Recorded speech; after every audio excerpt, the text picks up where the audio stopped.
हज़रत वासिफ़ अली वासिफ़ रहमतुल्लाह अलैह के बारे में बताएं कि वो कौन है। ताल्लुक़ है जी हमारा खुशाब से, सरगोदा से कुछ थोड़े से फासले पर खुशाब और जोहराबाद ये दोनों साथ आते हैं। आपने जो उस वक्त CSS हुआ करता था, आपने CSS का इम्तहान भी दिया, क्लियर किया, आपकी कोई 14th पोजीशन भी थी, लेकिन आपने ज्वाइन नहीं किया। जब सरकार ने शायरी शुरू की थी ना, तो मुझे याद है बाबा जी सरकार वाले साहब का कलाम सुन के पढ़ के रोया करते थे आंसुओं के साथ। बात करनी ऐसी कि माहौल के अंदर ऐसे जैसे किसी ने परफ्यूम छिड़क दिया है ना जी, और खुशबू फैल गई और तबीयत मुअत्तर हो गई। इस तरह का आपका मिजाज था, क्या लगा के नहीं हंसते थे शुरू से ही।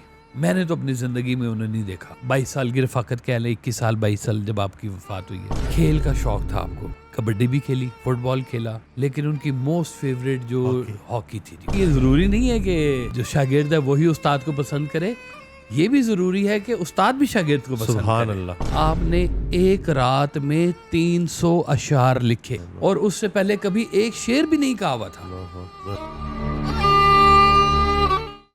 अस्सलाम वालेकुम, कैसे हैं आप सब? ठीक हैं, फिट हैं? नई वीडियो के साथ आपकी खिदमत में हाजिर हैं। एक दफ़ा फिर मैं मौजूद हूं अपनी फेवरेट पर्सनैलिटी साहिबजादा काशिफ महमूद साहब के साथ। अस्सलाम वालेकुम। वालेकुम अस्सलाम। कैसे हैं आप? ठीक हैं? अल्हम्दुलिल्लाह अल्हम्दुलिल्लाह। अल्हम्दुलिल्लाह। नई एपिसोड के साथ फिर से मौजूद है। बहुत सारे कमेंट्स आए थे और एक्सक्लूसिवली उन्होंने कहा था कि हज़रत वासिफ़ अली वासिफ़ रहमतुल्लाह अलैह के ऊपर पूरा एक अलहदा से पॉडकास्ट आप रिकॉर्ड करें और उनके बारे में बताएं कि वो कौन है। तो आज इंशाल्लाह डिटेल में उन्हीं के बारे में, हज़रत के बारे में ही बात होगी इंशाल्लाह। बस सरकार हज़रत वासिफ़ अली वासिफ़ रहमतुल्लाह ताला अलैह, इस पे एक पॉडकास्ट में मुकम्मल नहीं हो सकती बात। ऐसे ही बिल्कुल। दरवेश की बहुत डायमेंशंस होती हैं और तमाम डायमेंशंस कवर भी नहीं हो सकती, लेकिन जिनका समझ लें कि हमें थोड़ा सा भी शर्फ मिला जानने का, वो भी इतनी ज़्यादा है कि काफ़ी लंबी डिटेल बन जाएगी। बहरहाल शुरू करते हैं जी, कुछ जो बातें ज़हन नशीन हैं।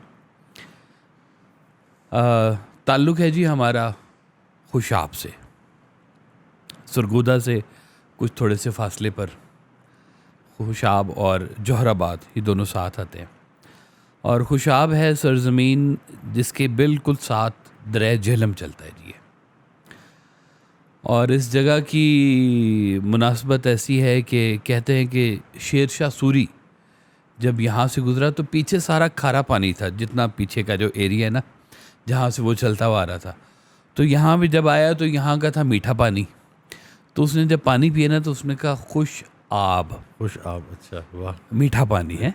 तो फिर उस मुनासबत से इसका नाम फिर बन गया खुशाब। ताल्लुक़ है हमारा अवान फैमिली से। अवान फैमिली की जो निस्बत है वो मौला अली से जाके मिलती है जी। और अवान फैमिली की आगे एक सब कास्ट है जिसको कंडान कहते हैं। वहाँ पे 2 कंडान है खुशाब में, एक दरिया के इस तरफ, एक दरिया के इस तरफ, ऐसे एक शहर में रहते हैं और एक दूसरी तरफ रहते हैं कंडान। तो हमारा ताल्लुक़ खुशाब शहर से है जी। और हमारे महल्ले का जो नाम है वो है महल्ला कंडाना वाला। गली है, महल्ला क्या है जी, एक छोटी सी गली है और वो गली में हमारे अभी तक वो घर मौजूद हैं। मैं कोशिश करूँगा कि आपको वो तस्वीर भी दूँ उस घर की, कि वहाँ पे मुख्तसर सा है वो घर, तकरीबन कोई 7-7.5 मरले का होगा जी। और उसका बहुत बड़ा एक सहन भी है। तो हिसाब लगा लें जिसका सहन भी हो तो कितने के कमरे होंगे उसके बीच में जी। लेकिन एक ट्रेडिशनल लुक है उसके बीच में, पुरानी वाली एक फ़ील है। सरकार वाले साहब की पैदाइश खुशाब घर में ही हुई थी जी।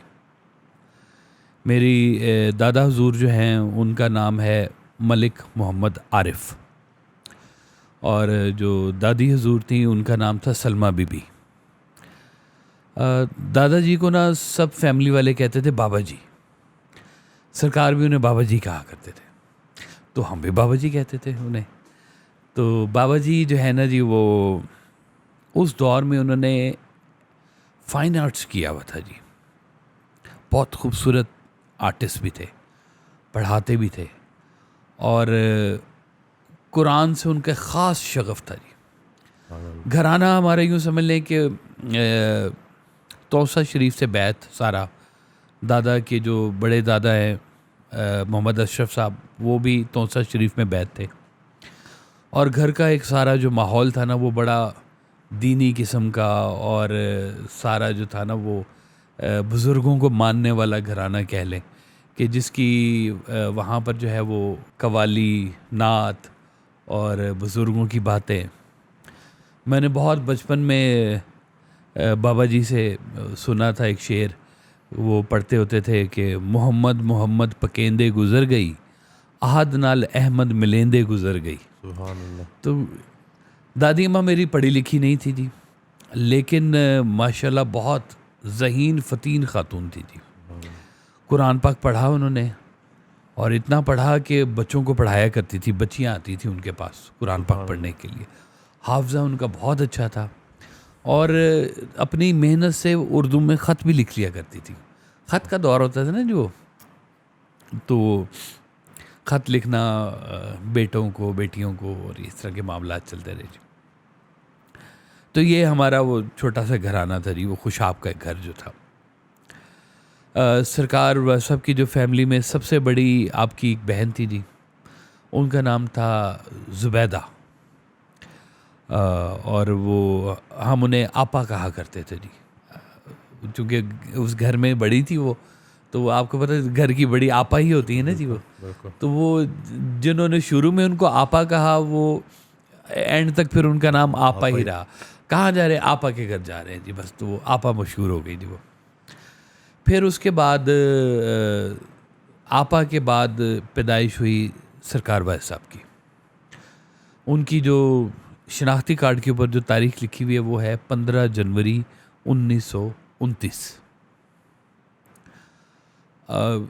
ये बहुत पक्की तारीख नहीं है, क्योंकि उस दौर में वो बहुत ज़्यादा कोई हिसाब किताब ऐसे याद नहीं रखते थे कि क्या एग्जैक्ट डेट थी या कुछ था, या अगर थी भी तो जिन लोगों ने महफूज करनी थी वो उस तरह से तवज्जो नहीं दी गई। लेकिन शनाख्ती कार्ड के ऊपर आपकी जो तारीख है ना वो 15 जनवरी 1929 है। हम उसी हिसाब से उनकी बर्थडे भी सेलिब्रेट करते हैं। तो उसके बाद एक और भाई की पैदाइश हुई, मोहम्मद आसिफ, लेकिन उनका बहुत ही बचपन में इंतकाल हो गया था। सरकार के बाद फिर आई ज़मीरुन्निसा बहन, फिर सगीरुन्निसा, और फिर शमीम अख्तर, और फिर उसके बाद चचा जो थे वो शौकत महमूद कंडान, पूरा नाम उनका, और उसके बाद फिर ग़ियास अमजद मलिक।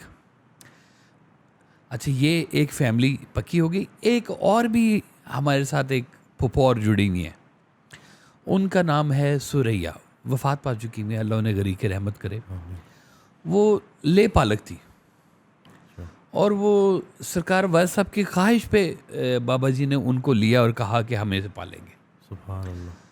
तो जहाँ पे थी वहाँ कुछ नहीं अच्छा होगा, तो सरकार ने कहा कि लेके आएँ जिनको भी, हम पालेंगे इनको। तो वो आपको पता है कि हमारे घराने में वो बाबा जी थे, स्कूल टीचर थे, आर्ट्स भी करते थे, बहुत मेहनती थे वो। काफ़ी उनको हिकमत का भी शौक़ था और ड्राइंग करने का शौक़ था। तो बाबा जी ने उनको फिर घर ले आए, को पाला, उनकी शादी की। तो आपा की शादी हुई मलिक मोहम्मद असलम साहब के साथ। सरकार की शादी हुई, मेरी अम्मा जी का नाम है मसूदा वासिफ़। और उसके बाद जो ज़मीरुन्निसा है उनकी मलिक मोहम्मद अकरम साहब के साथ शादी हुई। सगीरुन्निसा की जो है वो कर्नल मकबूल साहब के साथ उनकी शादी हुई। जो फुफो शमीम हैं उनकी शादी हुई अज़ीज़ अवान साहब के साथ। और चाचू शौकत की शादी फ़र्स्ट कज़न ही बनती थी, मामू की बेटी हैं, फ़र्ख उनका नाम है, उनके साथ। और चाचू गयास की शादी भी उसी घर में मामू की दूसरी बेटी के साथ शादी हुई, उनका नाम है शाहीना जी। तो ये, और जो सबसे छोटी फुफ्फो बनी सुरैया, उनकी शादी हुई थी जी शफ़ी साहब के साथ उनकी शादी हुई। वो चांदी फैमिली में उनकी शादी हुई थी। अच्छा, ये तो अब मैंने उनकी वो बता दी कि घर का ये सारा। हमारी फैमिली में ना जी एक चीज़ तो बड़ी रही है कि ज़मीन ना बनाओ, बच्चे पढ़ा लो। हमारी फैमिली में सब लोग माशाल्लाह, बाबा जी ने सबको फोकस करवाया कि पढ़ना है, सुभान अल्लाह। पढ़ाया सबको, अच्छी तालीम दिलवाई, बहुत अच्छी, सब माशाल्लाह बहुत पढ़े लिखे। आपा बहुत ज़्यादा तो नहीं पढ़ सकी, लेकिन शायरी भी करती थी आपा, और उनका अपना एक सोशल सर्कल था जब वो यहाँ लाहौर में थी तो, और काफ़ी प्रोमिनेंट फिगर थी वो। सरकार ने भी एमए इंग्लिश किया, एमएससी मैथमेटिक्स का 1 साल किया, और उसके बाद जो ज़मीरुन्निसा थी उनकी बहुत जल्दी शादी हो गई थी। सगीरुन्निसा की भी बहुत छोटी एज में शादी हो गई थी। तो जो फुफो शमीम थी उन्होंने एमए उर्दू किया, चाचू शौकत जो थे उन्होंने एमए उर्दू भी किया और वकालत भी की, और जो सबसे छोटे चचा हैं गयास अमजद मलिक, वो स्क्वाड्रन लीडर रिटायर हुए हैं पाक फोर्स से जी।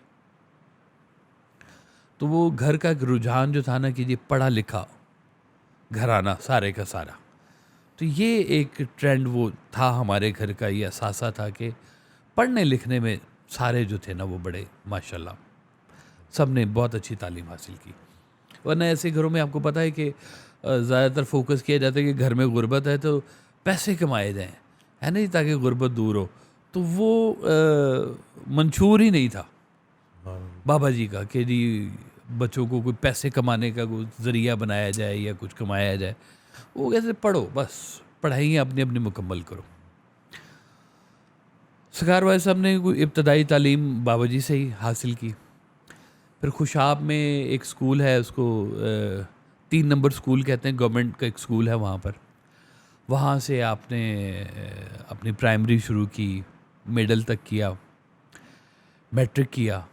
फिर उसके बाद आप झंग चले गए अपने नाना के पास। तो नाना के पास उन्होंने एफ़ए किया, बीए किया, और फिर उसके बाद आप लाहौर तशरीफ़ ले आए, और यहाँ पे फिर गवर्नमेंट कॉलेज लाहौर से आपने एमए इंग्लिश भी किया और एमएससी मैथमेटिक्स का साल भी मुकम्मल किया। और ड्यूरिंग दैट सेशन आपने जो उस वक्त का सीएसएस हुआ करता था, आपने सीएसएस का इम्तहान भी दिया, क्लियर किया। आपकी कोई 14th पोजीशन भी थी, लेकिन आपने ज्वाइन नहीं किया। वो नौकरी शौकरी वाला आपका था ही नहीं, मिजाज ही नहीं था नौकरी वाला। अच्छा, वो अब जो ये सारी जो पनीरी जो पकी, जहाँ पर ये सारी फसल जो तैयार हुई, वो खुशाब का वो घर था जी, और बाबा जी की तरबियत थी ख़ास। बाबा जी को कुरान पाक से बहुत शगफ़ था और बुज़ुर्गान दीन से बहुत मोहब्बत थी, और उनका कलाम पढ़ना और कलाम सुनाना। मैं बहुत बचपन में ना खुशाब जाके रहा करता था अपने दादा अबू दादी अम्मा के पास ना। तो शाम का जब वक्त होना तो ये एक डेली रूटीन थी कि मैंने वो सहन को पानी लगाना, तरोका जिसको कहते हैं, पानी लगाना, बाबा जी का हुक्का तैयार करना, और शाम को चरपाइयाँ वहाँ बिछा के तो फिर सारे महल्ले के जो बुज़ुर्ग थे इधर उधर के सारे इकट्ठे हो जाते थे, और बैठ के कोई गपशप हो रही है, कोई बात हो रही है। कभी कभी रेडियो पे वो ट्यून करके तो निज़ामुद्दीन एक शो आया करता था जी, निज़ामुद्दीन बैठ के सुनते थे, और इकट्ठे फिर नमाज के लिए जाना और सारे इस तरह के मामला। तो एक गैदरिंग, एक माहौल घर में। अच्छा, ये गैदरिंग का ताल्लुक आपको पता है गुर्बत से या अमीरी से नहीं होता, ये तो एक शौक की बात होती है कि किसके पास बैठना है आपने। तो बाबा जी की वो एक चार्मिंग पर्सनैलिटी थी कि जिनके पास लोग बैठना, उनसे बात सुनना पसंद फरमाया करते थे। तो बाबा जी ने जब सरकार ने शायरी शुरू की थी ना, तो मुझे याद है बाबा जी सरकार वाले साहब का कलाम सुन के पढ़ के रोया करते थे आंसुओं के साथ, रिक्कत तारी हो जाती थी। और अपने बहुत बचपन में मैं देखता था कि जब कभी वो कोई इवेंट होता था ना, कोई शादी आ गई है या कोई फौतगी आ गई है किसी की, तो सारे खुशाब में इकट्ठे हुए हैं, तो उस जगह पे फिर कवाली भी हुआ करती थी। और कवाली कोई ये ख़ास उसको एक हदायत हुआ करती थी कि कवाली जो है ना जी, ये किसी मुस्तनद सूफ़ी बुज़ुर्ग का कलाम होना चाहिए, उससे नीचे की बात नहीं होनी चाहिए। और जब वो कलाम पढ़ा जाता था तो उस कलाम की कैफियत इतनी तेज़ होती थी कि मैं देखता था कि अक्सर बाबा जी भी वजद में आ जाते थे। एक और बाबा जी के कज़न थे अख्तर साहब, वो भी वजद में आ जाते थे और वो बुज़ुर्ग ऐसे घूम रहे हैं और जनाब वो सारे फिर खड़े हो जाते कि कोई इनको चोट ना लगे। और अक्सर वो मुझे याद है शेर, मैं अब बहुत छोटा था लेकिन वो रेपिटिशन अशार की ऐसे हो रही होती थी और ऐसा एक उसकी कैफियत बनी होती थी कि कोई बच्चा भी अगर बैठा है ना उसमें, तो ये हो नहीं सकता कि वो उसके बीच में इन्वॉल्व ना हो, इतनी उसकी तासीर हुआ करती थी। जो 2-3 अशार मुझे उस दौर के याद हैं जी, जो मैंने बहुत बचपन में सुने थे बाबा जी जब कवाली की महफिल हुआ करती थी। एक तो था कि वो कोई पर्दे को यूं सरका गया है कि जैसे देखने खुद आ गया है, सुभान अल्लाह, वाह वो होते हैं तो मैं होता नहीं हूँ, वाह वाह वाह यही दीवाने को गम खा गया है। वाह वाह वाह, सुभान अल्लाह, वाह वाह। और फिर एक और वो कवाली होती थी कि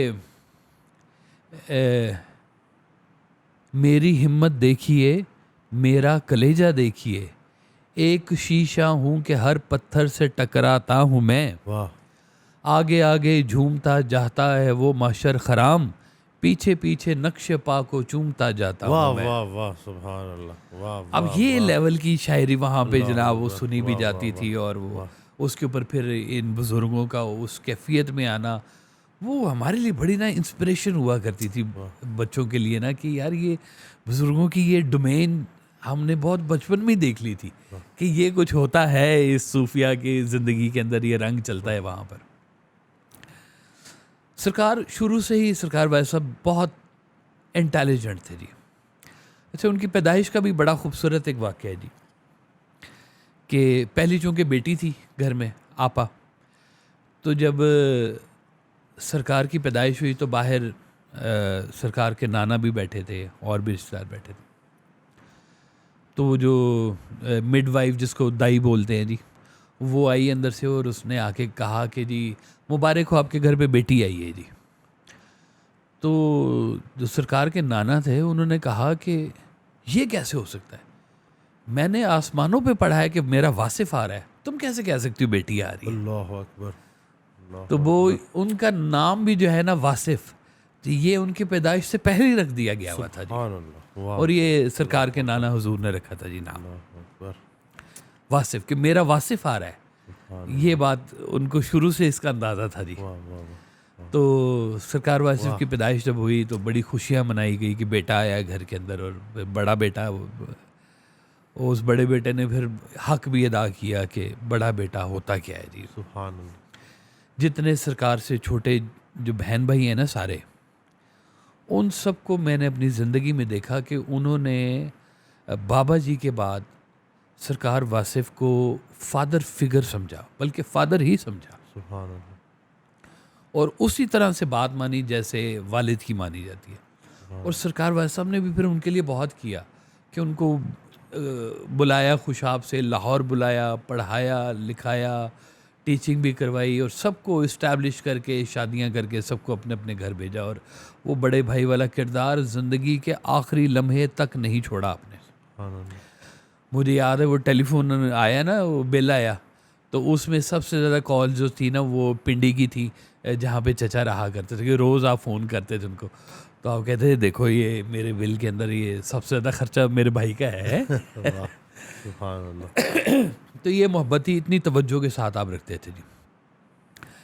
सरकार भाई साहब का शुरू से ही चूँकि घर में वो एक मजहबी रुझान था, तो वो रुझान उनके अंदर भी जो था ना बहुत ज़्यादा था। मुझे कहते थे कि घर में लाइट नहीं हुआ करती थी, तो हम गली की नुक्कड़ पे जो स्ट्रीट लाइट है वहाँ पे उसके नीचे बैठ के, बल्कि पहले लैंप्स हुआ करते थे, लाइट नहीं होती थी तो वो लैंप्स होते थे जी, कैंडल लैंप्स जिनको बोलते हैं, तो उसके नीचे बैठ के हम लोग पढ़ा करते थे। फिर जब स्ट्रीट लाइट्स आई तो फिर स्ट्रीट लाइट में बैठ के पढ़ना शुरू किया।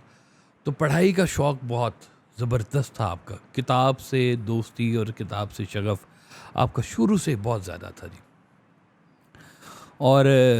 और साथ साथ कहीं पे फितरत जो है ना उनकी, वो एक ख़ास किस्म की परवरिश भी कर रही थी ये सूफियाना अंदाज में, कि उनके साथ कुछ बातें और भी जुड़ी हैं। मुझे आपने बताया कि मैं 4th क्लास में था, तो मेरे उस्ताद ने कहा कि बाहर तुम्हें को मिलने के लिए आया। कहते मैं बाहर गया तो एक बाबा था, और बाबे ने, मैं नहीं जानता था कौन है बाबा, तो बाबे ने कहा मैं तुम्हें एक पैगाम देने के लिए आया हूँ, मेरा पैगाम याद रख लो। तो पैगाम ये था कि आपने, बाबा जी जो थे आए थे, उन्होंने कहा कि औरत जितनी ज़्यादा खूबसूरत होगी उतनी बड़ी पीप की गठड़ी होगी, इससे बच के रहना। अभी औरत के शर की बात हो रही है, बिल्कुल कि खूबसूरत औरत जब अपने शर पे आती है तो वो फिर एक पीप की गठड़ी की तरह से वो हो जाती है वो। और कहा कि इससे बच के रहना। ज़ाहिर है नेक सिफ्त ख़वातीन भी हैं तो शर भी बहुत ज़्यादा मौजूद है इसके बीच में। और कहते हैं ये मुझे उस वक्त से मैसेज ऐसे मिलने मुझे शुरू हो गए हुए थे। हमारे वहाँ खुशाब में ना एक दरबार है जी, उसको कहते हैं बादशाहों का दरबार। वहाँ की एक मन्नत है घड़े भरने की, कि चूँकि पानी शानी इस तरह का सरकारी होता नहीं था, तो काफ़ी दूर दराज से दुनिया वहाँ जब सलाम करने आती थी उस दरबार के ऊपर, तो वज़ू के लिए, पीने के लिए पानी की ज़रूरत होती थी। तो वहाँ पे ये एक रवायत बनी हुई थी कि किसी ने कोई मन्नत मांगनी है वहाँ पर अगर, तो वो ये मन्नत मांगता था जी मेरी ये मुराद पूरी हो जाए तो मैं यहाँ पे 20 घड़े भरूँगा, मैं यहाँ पे 50 घड़े भरूँगा। और वो घड़े कैसे भरते थे कि वहाँ पे हैंड पंप लगे हुए, अभी भी को 12, 14, 15 तो अभी भी लगे हुए, ये पहले ज़्यादा थे जी। तो वो हैंड पंप से जनाब वो घड़ के उसको तो पानी भर के, तो वो एक जो तालाब बनाया होता था उसके बीच में फिर उसको डाला जाता था, या वो पीने वाली जगह पर रखा जाता था घड़ों को। तो ये एक रवायत थी वहाँ पे। और ये जो बादशाहों का जो दरबार है ये गौस पाक की औलाद से है जी, ये दोनों भाई हैं और दोनों भाई इकट्ठे वहाँ पे तदफीन हुई भी उनकी। तो सरकार के जो कज़न्स हैं उस दौर के, अब जाहिर है वो नौजवानी, बल्कि कहने लड़कपन कहना चाहिए जी, है कि लड़कपन वाला जो दौर था वो धोती पहनने वाला दौर और कुर्ता पहनने वाला दौर था वो सारे का सारा।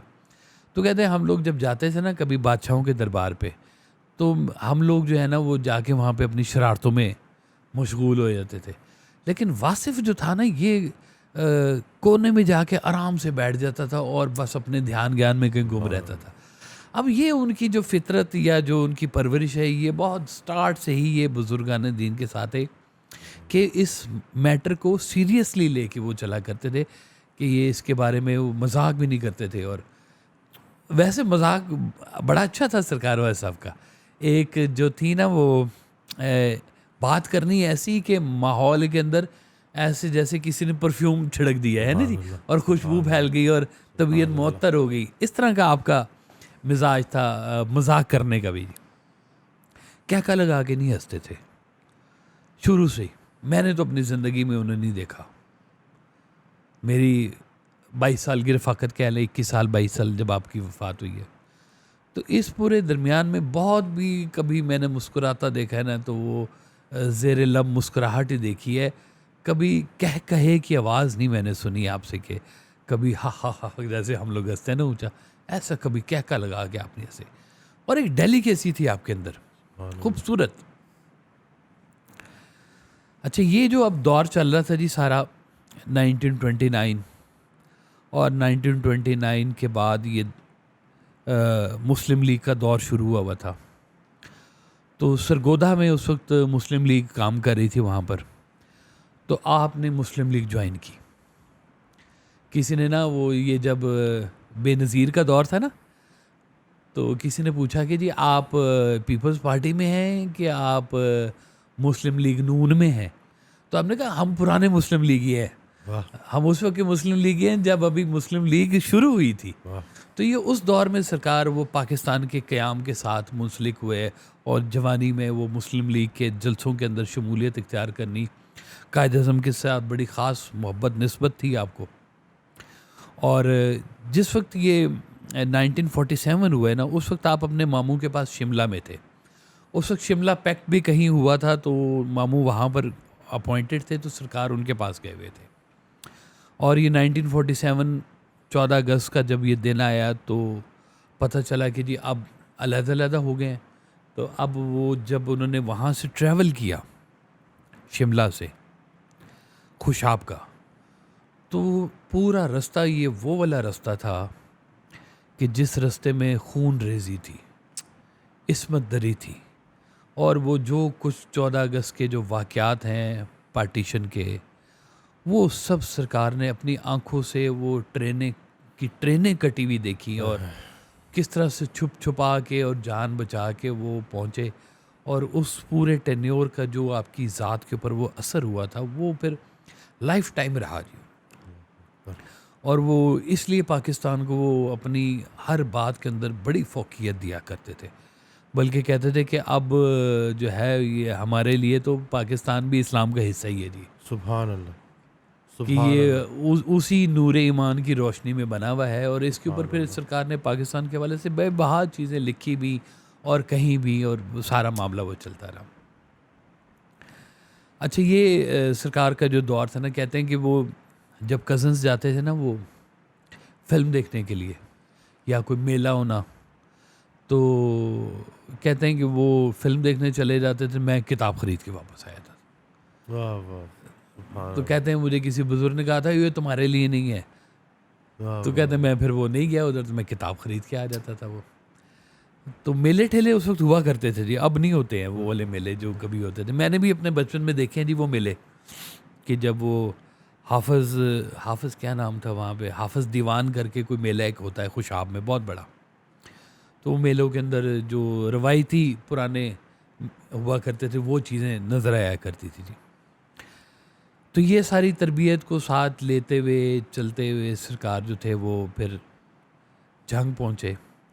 खेल का शौक़ था आपको, कबड्डी भी खेली, फुटबॉल खेला, लेकिन उनकी मोस्ट फेवरेट जो हॉकी थी जी वो। और उसके काफ़ी सारे सर्टिफिकेट्स भी मैंने देखे हैं, उनके मौजूद हैं वो सर्टिफिकेट, कि उनको कलर भी मिला था जी। हॉकी में ये भी होता है ना कि कलर मिल गया जी, इसको ये कलर मिल गया।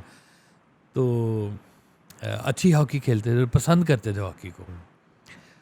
तो वो फिर बहरहाल चलते चलते वो जंग में फिर हॉकी भी फ़रोग पे रही, और इंटेलिजेंट थे, अच्छे नंबरों में पास भी होते रहे। और कहते हैं कि मुझे उस्ताद भी बड़े अच्छे मिले हैं। आपने फरमाया कि मैं मैट्रिक में था, तो मेरा जो उस्ताद था वो एक सिख था। वो सिख हमें कहता था कि स्कूल शुरू होता है 7:30 बजे, तुम लोगों ने फजर पढ़ के तो मेरे पास आ जाना है। कौन कह रहा है? सिख कह रहे हैं कि फजर पढ़ के तुम लोगों ने मेरे पास आ जाना है। कहते हम फजर पढ़ के उस सिख के पास पहुंच जाते थे। वो सिख हमें स्कूल से पहले शेक्सपियर पढ़ाया करता था, और हमने मैट्रिक में शेक्सपियर पढ़ लिया हुआ था। वाह वाह वाह क्या अब ज़रा वो देखे ना कि मैंने खुद बहुत लेट जाके शेक्सपियर को पढ़ना शुरू किया, उससे वाकफियत हुई कि क्या है, कौन है, क्या क्या इसके अंदाज हैं, कौन कौन से ड्रामे हैं। पूरे मैं भी नहीं पढ़ सका। मैंने उस तरह से लिटरेचर पढ़ा नहीं इंग्लिश का जिस तरह से सरकार ने पढ़ा था। तो उनको शौक़ था इसका, लिटरेचर का। वो लिटरेचर उन्होंने पढ़ा और वो फिर ज़ात के साथ जुड़ा भी रहा उनके। तो आप आ गए, गवर्नमेंट कॉलेज आ गए।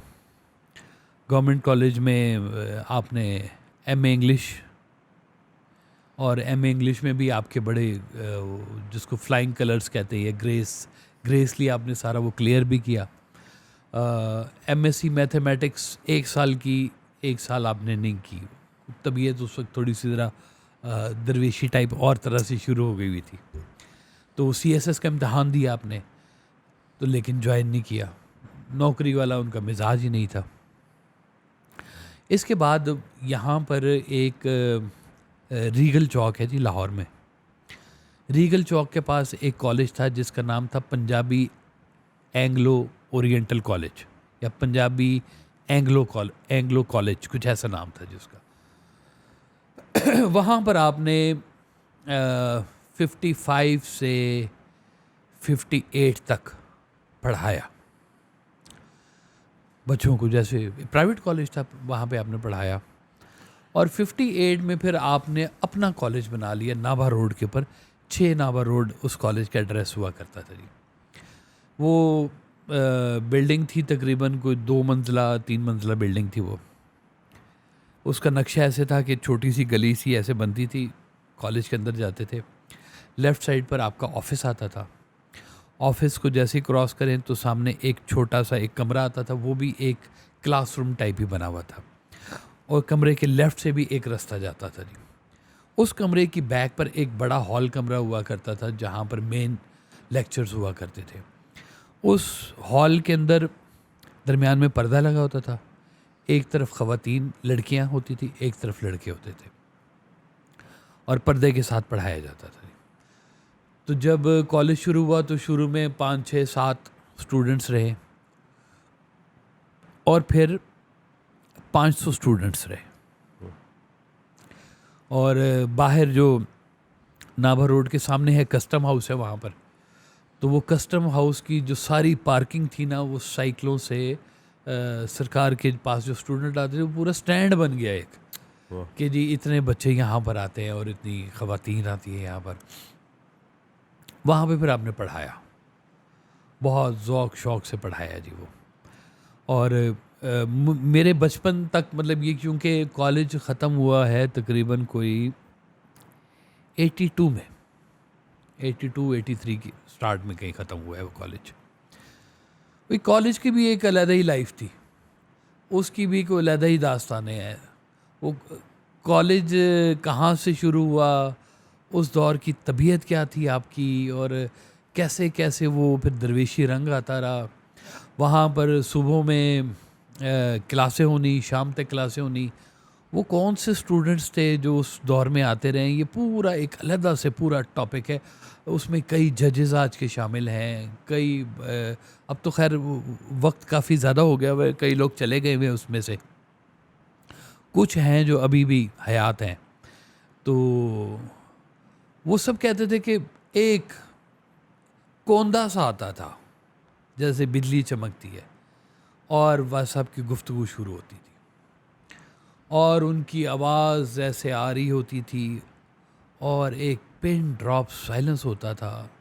और आप जब पढ़ा रहे होते थे तो मैं कॉलेज के बाहर भी अगर खड़ा होता था ना, तो वहाँ तो आपकी आवाज़ आती थी, क्या एक गरज होती थी आवाज़ के अंदर। और वो शेक्सपियर और मैकबथ और पढ़ाया जा रहा है, और बड़े बड़े लोग वहाँ पे मुस्तफ़ीद हुए। नुसरत फ़तेह अली ख़ान भी वहाँ पे आपके पास पढ़ने के लिए आया था जी। वाह। बल्कि आप वो कहा करते थे ये हमारा ही बच्चा है। तो उस दौर में दिन में जो था ना जी, वो हमारे याद आ गए अनायत साहब थे जी, एक हमारे हैं, अल्लाह उनको ज़िंदगी दे। अनायत साहब भी पढ़ने के लिए आए। तो कहते जी मैंने जब पहली दफ़ा देखा ना, मलिक साहब कहते थे उस वक्त सब आपको ना, तो आपका जो, अच्छा ये यहाँ पे थोड़ा मैं बता दूँ, आपका जो पहले नाम था ना वो था आईडी कार्ड के ऊपर मलिक मोहम्मद वासिफ़। लेकिन जब मेरी पैदाइश हुई और जब मेरा स्कूल में नाम लिखा गया ना, तो वो मलिक मोहम्मद वासिफ़ नहीं लिखा गया, वो वासिफ़ अली वासिफ़ लिखा गया। तो ये मलिक मोहम्मद वासिफ़ से वासिफ़ अली वासिफ़ की भी एक अलग से दास्तान है सारी की सारी, कि ये कैसे एकदम से सारे के सारा ये माहौल बदल गया। तो वो पढ़ाने का दौर चल रहा था जी, और वहाँ पे रात को दरवेशों का आना जाना भी शुरू हो गया हुआ था जी। और वो कभी ज़िक्र की महफ़िल वहाँ पे होनी शुरू हो गई, और ज़िक्र होता रहा। तो उस ज़िक्र के भी बड़े बड़े वाक़यात हैं। हसन सोलवी साहब बताते हैं कि जी वो मैं बैठा हुआ, जब ज़िक्र की महफ़िल ख़त्म हुई तो एक साहब अंदर आए, तो उन्होंने आके माज़रत की कि जनाब मैं आज महफ़िल में शामिल नहीं हो सका। तो कहते मैंने उसकी तरफ देखा तो मैं हैरान रह गया कि ये तो भी मेरे साथ बैठा हुआ था, तो जो मेरे साथ बैठा था वो ये नहीं था, फिर वो कौन था। तो ऐसे भी वाक़यात वहाँ पे चलते रहे हैं। तो ज़िक्र अज़कार की महफ़िलें चलना शुरू हुई। तहज्जुद गुज़ारी बहुत थी जी आपकी।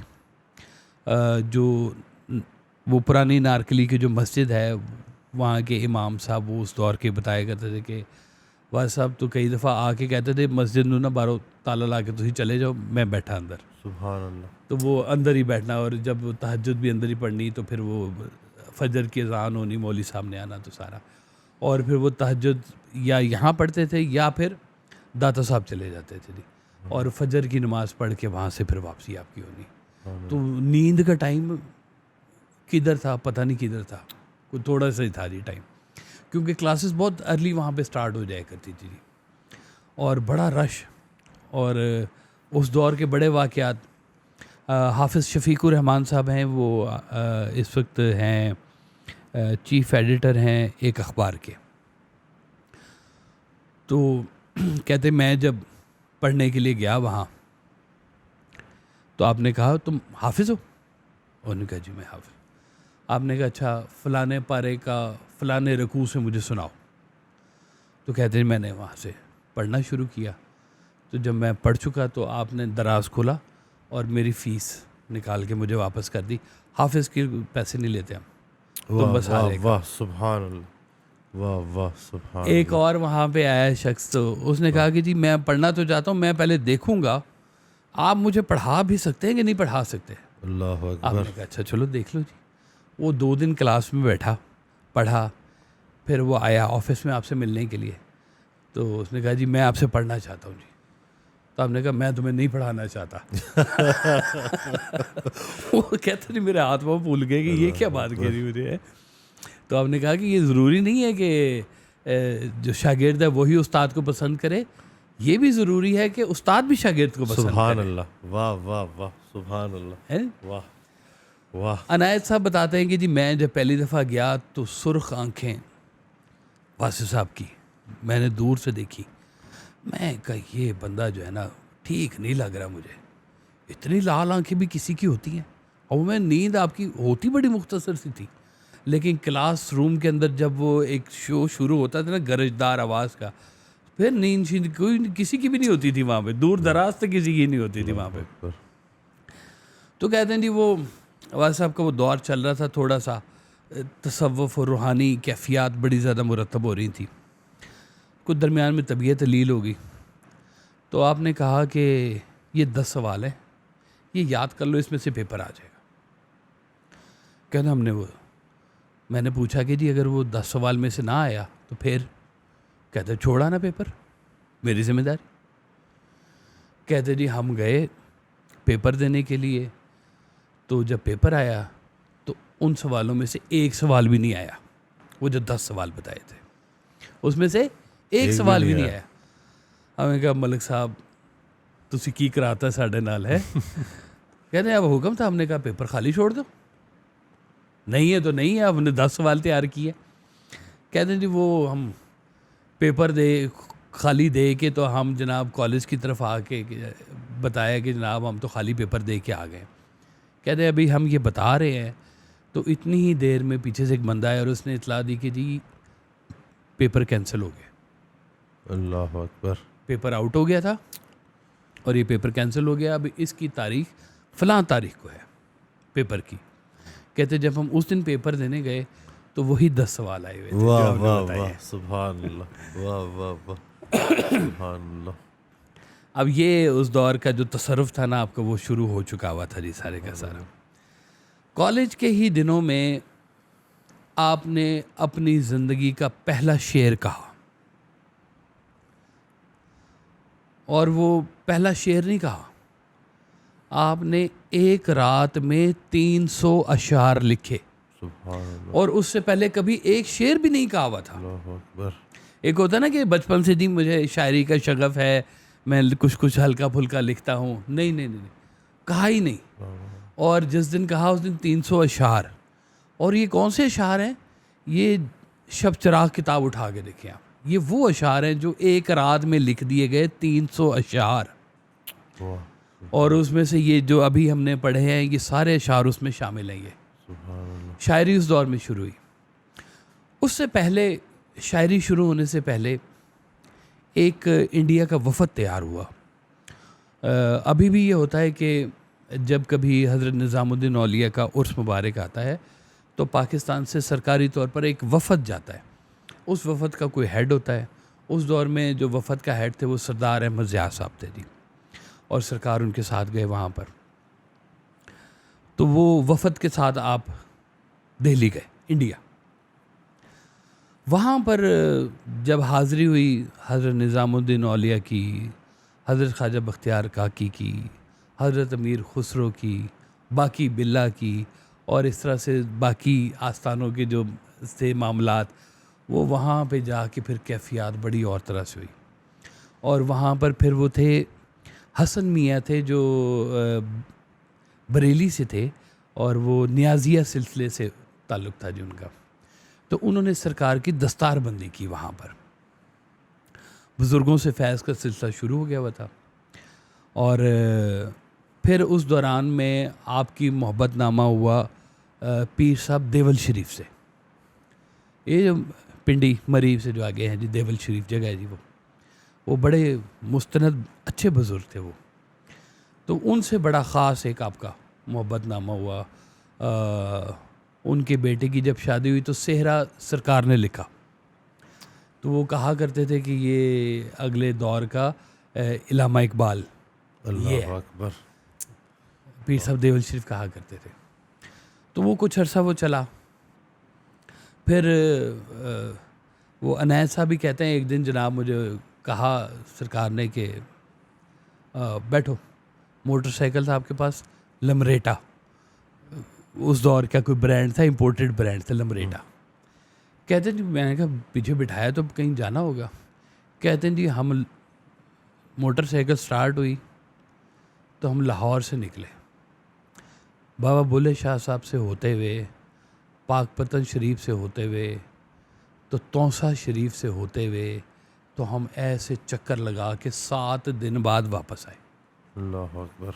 और उसके अंदर वो तमाम मज़ारात की हाज़िरी, और हर मज़ार के ऊपर कोई ना कोई एक डिफरेंट बात और कोई ना कोई वाक़या वहाँ से मंसूब है जो उस दौर में हुआ। सुभान अल्लाह। और 7 दिन एक ही कपड़ों में, यानी कि ये नहीं कि प्लान करके निकले हैं जनाब के जी ये कपड़े पैक करो, हमने अब लंबे टूर पे जा रहे हैं साल के। उनका बैठो, मैं बैठ गया।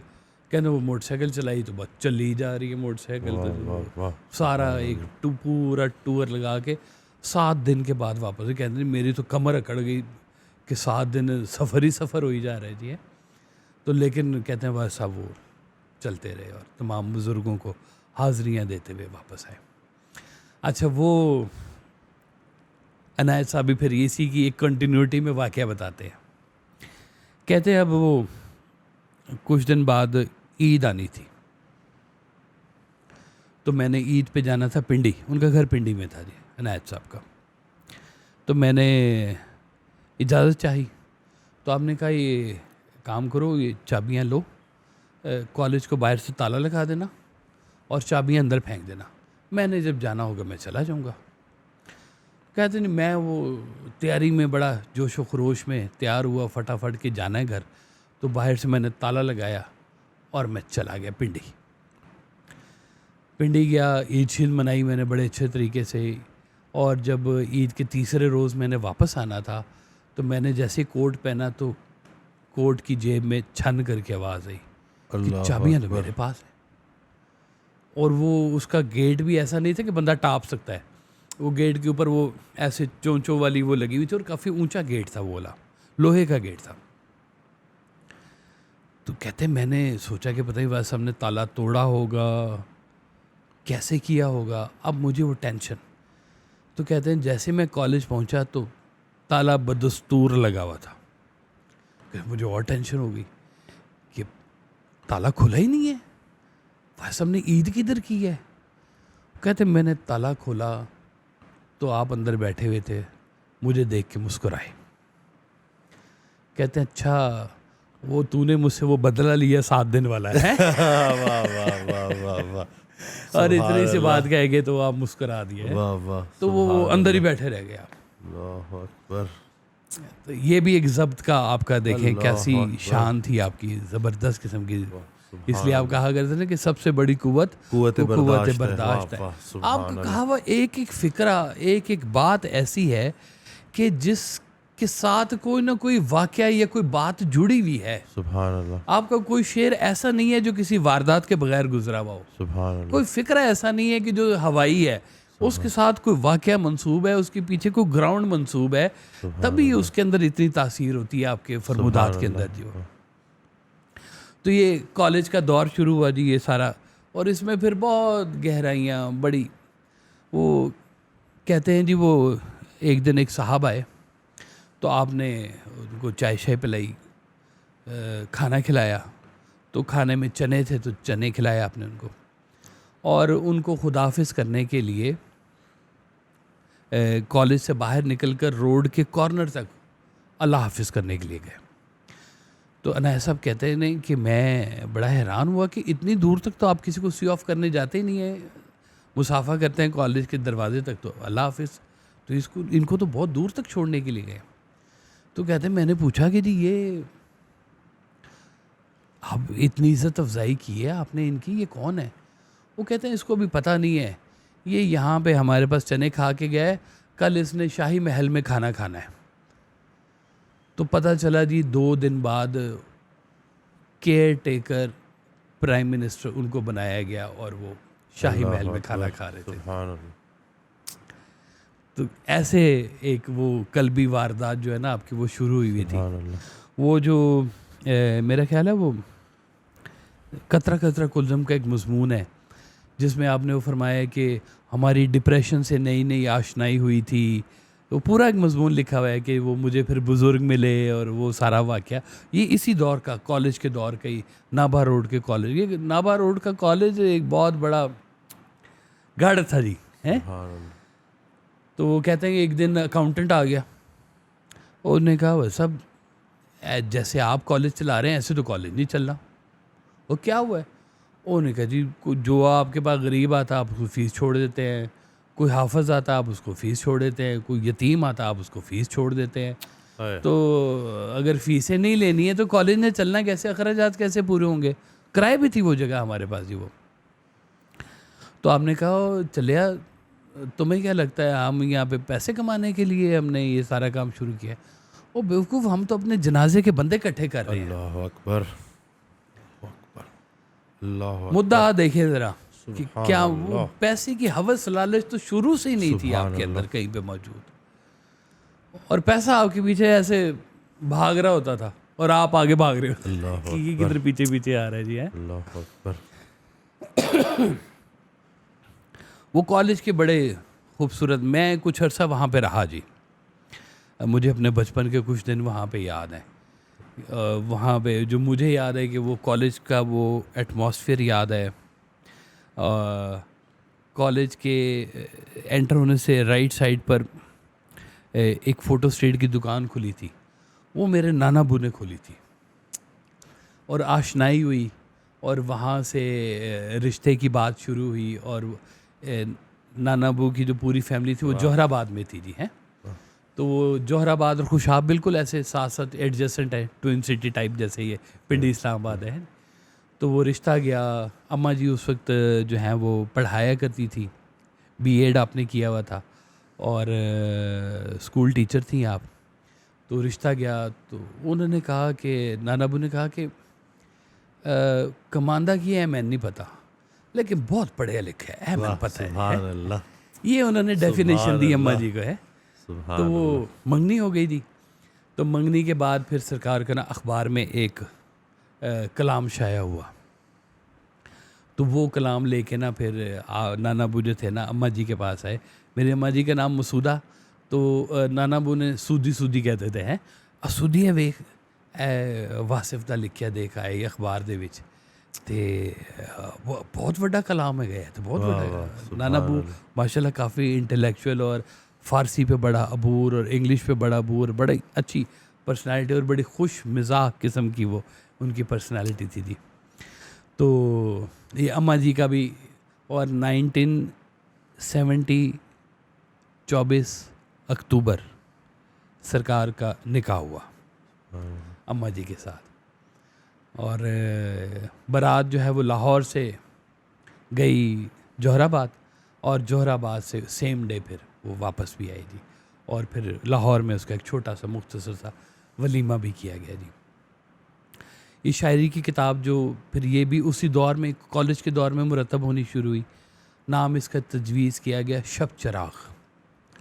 तो पूछा गया जी ये शब चराग क्या होता है? तो हमने कहा कि ये शब का चिराग, जो शब में चिराग जलता है, रोशनी देता है। फिर आपने फरमाया कि ये एक बूटी भी होती है जो रात की तारीकी में चमकती है, उसको भी शब चिराग कहते हैं। फिर कहते हैं एक फोड़ा भी होता है जो इंसानी जिस्म में ना कमर पे कहीं पे होता है, और वो सिर्फ रात को तकलीफ देता है, उसको भी शब चिराग कहते हैं। यानी कि जो चीज़ें रात को जगा रही है वो शब चिराग है बेसिकली जो। तो किताब का नाम तजवीज़ हुआ और उसकी तकरीब की गई, बड़ी खूबसूरत तकरीब हुई शब चिराग की। उसकी कुछ तस्वीर भी मौजूद हैं, उसमें उस दौर के बड़े अहम लोग भी शामिल हुए जी। और ये वही शब चिराग है कि जो अशफाक साहब को पहली दफ़ा भेजी गई। उनके भाई थे ब्रिगेडियर इश्ताक अशफाक साहब के, तो ब्रिगेडियर इश्ताक सरकार वह साहब के पास आया करते थे। तो उनका वो तुम्हारा भाई है अशफाक, उसको ज़रा किताब दे दो, ज़रा इसको थोड़ा देख ले, इस पर कोई मजमून लिख दे, जैसे होता नहीं है रेफरेंस के जी ये आप दिबाचा लिख दें या कोई थोड़ा सा इस किताब के बारे में अपने इजहार राय कर दें। तो कहते हैं वो अशफाक साहब कहते हैं कि जी वो किताब आई मेरे पास, मैंने किताब देखी, मैंने कहा ये किताब जो है ना ये कोई और है, ये आम सी बात नहीं है। कहते हैं जी उसके बाद फिर वो कुछ दिन गुजर गए, तो ब्रिगेडियर इश्ताक को मैंने कहा कि वो वास साहब से कहें कि वो आए मेरे पास। कहते हैं वो वास साहब मेरे पास है, मैंने कुंडी लगा ली दफ्तर अंदर से कि कोई आए ना। मैंने कहा आप कौन हैं? उन्होंने कहा जी मैं वासिफ़ हूँ, मैं ऐसे प्रिंसिपल हूँ, ये मेरा कॉलेज है लाहौर इंग्लिश कॉलेज। ओ नहीं, आप हैं कौन, सही बताया। वाह सुभान अल्लाह। ये किताब किसने लिखी है? जी मैंने लिखी है। अब आशना तो थे ना अदब से, बड़े गहरे किस्म के अशफाक साहब। उन्होंने कहा मुझे, ये अशफाक साहब ने खुद ये वाक़यात सुनाए हुए हैं, उनकी वीडियो मौजूद है, उनकी वीडियो मौजूद है जी। तो उन्होंने कहा कि मैंने कहा ये तो कोई और बंदा है और ये कोई और ही बात चल रही है, ये वो अशार नहीं है ये जो आम शायर जैसे कहते हैं ये बात।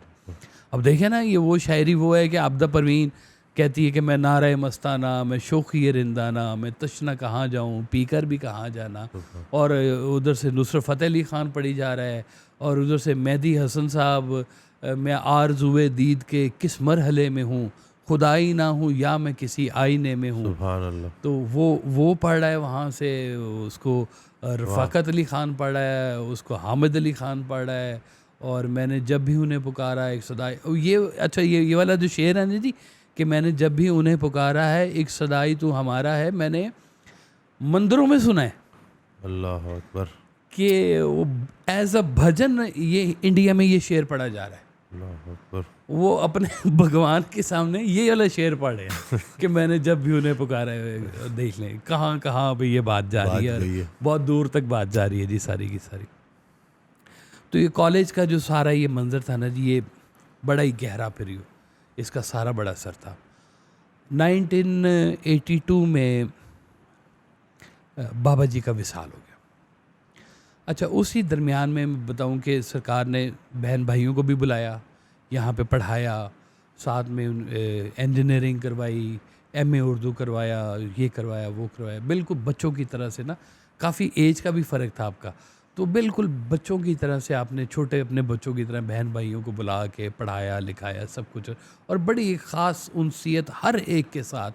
आपका ना एक खासा था जी, एक बड़ा कीमती, कि आपकी जिसके साथ भी कोई ताल्लुक़दारी थी ना, वो शख्स के साथ एक इंडिविजुअल सतह के ऊपर एक ख़ास किस्म की एक वो बात होती थी। क्योंकि ये मैंने आपके विसाल के बाद सुना बहुत से लोगों से कि जितनी मोहब्बत वासिफ साहब मुझसे करते थे ना, किसी से नहीं करते थे। वाह सुभान अल्लाह। अब ये दरवेश का अंदाज होता है कि वो हर एक को इतना स्पेशल बना के रखता है कि वो कहता है कि जो ख़ास बात मुझसे की है ना आपने, वो शायद किसी के साथ भी नहीं की। और वो होती भी ख़ास बात थी, जिसमें कोई दो राय वाली बात नहीं होती है। तो वो फिर बाबा उस दौर में गुलशन रावी में एक जगह थी जी, फिरदौस कॉलोनी, फिरदौस हैं जन्नत फिरदौस कॉलोनी थी। वहाँ पर जनाब आपने ना एक वो प्लॉट लिया, 1 कनाल का वो प्लॉट था। उसकी कोई किस्त थी उस वक्त 70 रुपये। तो वो 70 रुपये की इंस्टॉलमेंट के ऊपर वो प्लॉट ख़रीदा गया और आहिस्ता आहिस्ता उसकी किस्तें दी गई। और वहाँ पे फिर एक हॉल कमरा बनाया गया, एक छोटा कमरा था। जो मुझे अपना पुराना घर याद है कि बड़ा सा सहन आगे, बड़ा सा सहन पीछे, और पिछले सहन में अमरूद के दरख्त, आम का दरख्त, माल्टे किन्नू के दरख्त, और अगला सहन सारा खाली। और गर्मियों में हम लोगों ने बाहर चरपाइयाँ बिछानी, एक पेडस्टल फ़ैन लगा होना, और उस पेडस्टल फ़ैन में ऐसे लाइन से सारी चरपाइयाँ लगी होनी, और सब ने वैसे ही सोना बाहर, मच्छर भी काटने वहाँ पे है। तो ये सारा वो दौर चलता रहा है जी वहाँ पर। तो उस वक्त बाबा जी और अम्मा जी भी अक्सर ही लाहौर आए होते थे, और वो लाहौर फिर क़याम करते थे यहाँ पे गुलशन रावी वाले घर में आके।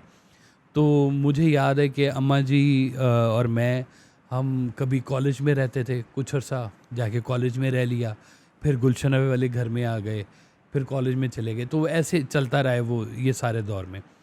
तो 70 की पैदाइश है, 71 की मेरी पैदाइश है, 70 में आपका 24 अक्टूबर को आपकी शादी हुई थी जी, और मेरी पैदाइश हुई, मैं घर का पहला बच्चा 1971 17 दिसंबर, उधर से 71 इधर से 70, तो मेरी पैदाइश हुई।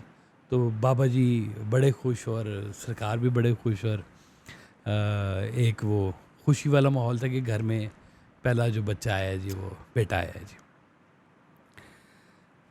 तो सरकार ने वो 1982 में फिर बाबा जी का जब विसाल हुआ, तो विसाल के बाद फिर वो कॉलेज जो था ना वो ख़त्म हो गया।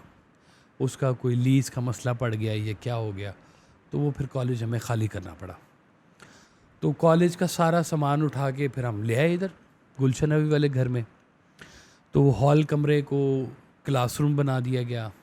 बाहर जितनी हमारी दीवार थी, फ्रंट की दीवार, उसके बाहर बहुत बड़ा एक बोर्ड लगाया गया, लाहौर इंग्लिश कॉलेज, वही वाला कॉलेज। तो अब वो जगह ख़त्म हो गई, तो यहाँ बना दी उन्होंने। जिस रोज़ वो बोर्ड लग गया ना जी, उसी रात को तूफ़ान आया।